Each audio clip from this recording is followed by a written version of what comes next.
Os judeus permaneceram cativos no Egito por um período de 400 anos.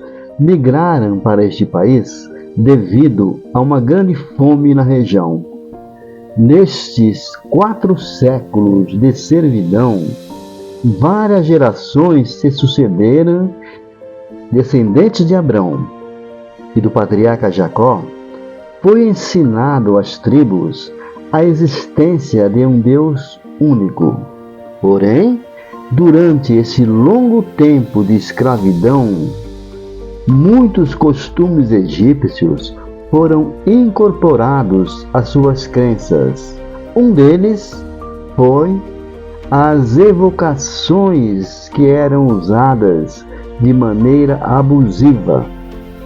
Era normal consultarem as pitonisas que viviam em luxuosos templos, e os chamados mágicos eram, na verdade, médiuns disponíveis a trabalho de evocação de espíritos para conselhos, predição do futuro.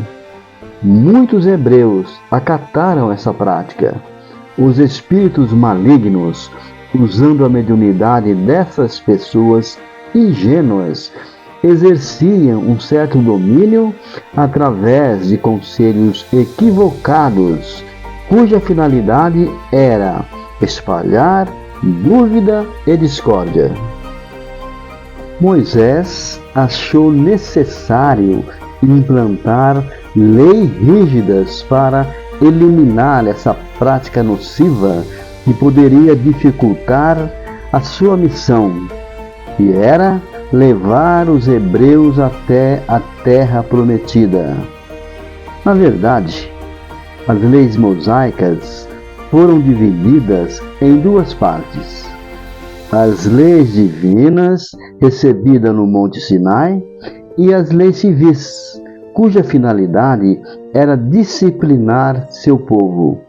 Uma tarefa difícil, pois foram 400 anos sem uma liderança. Desenvolveram a rebeldia e a indisciplina. Tudo que Moisés implantava teria que ser em nome do Deus único para o povo respeitar.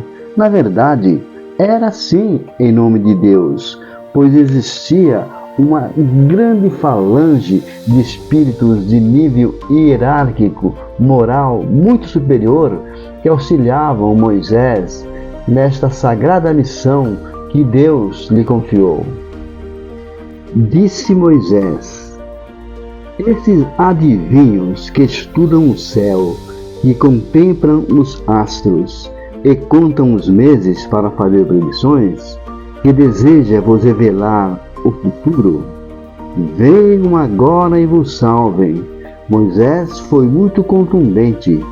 Ele quis dizer que consultar espíritos de baixo nível moral jamais iria auxiliar em coisa alguma a peregrinação daquele povo no deserto, que confiasse em Deus, o Pai verdadeiro. As palavras de Moisés afirmam claramente que aquelas evocações tinham por fim a adivinhação. Era um tipo de comércio, tinha um custo. Essas consultas muitas vezes estavam associadas a magias negras, ou seja, eram solicitados sacrifício de animais e muitas vezes pediam sacrifícios humanos. Práticas abomináveis vindas de antigos povos da Idade Média. Moisés estabeleceu pena de morte, considerando essa prática de consultas a adivinhos crime gravíssimo. Mas também existem muitas leis mosaicas que eram, para nós hoje, melhor dizendo, era lei relativamente simples, mas na época teria que ser contundente. Exemplo: se um boi chifrar um homem ou uma mulher que venha morrer disso, o boi será lapidado e ninguém comerá sua carne, mas o dono do boi vai ser julgado inocente. Essa fala de Moisés está em Êxodo capítulo 21, versículo 28. Isso quer dizer que, às vezes, pequenas desavenças poderiam causar grande tumulto, e Moisés teve que fazer um círculo, como se fechasse para não deixar brechas para o povo que na época tinha necessidade de ser conduzido.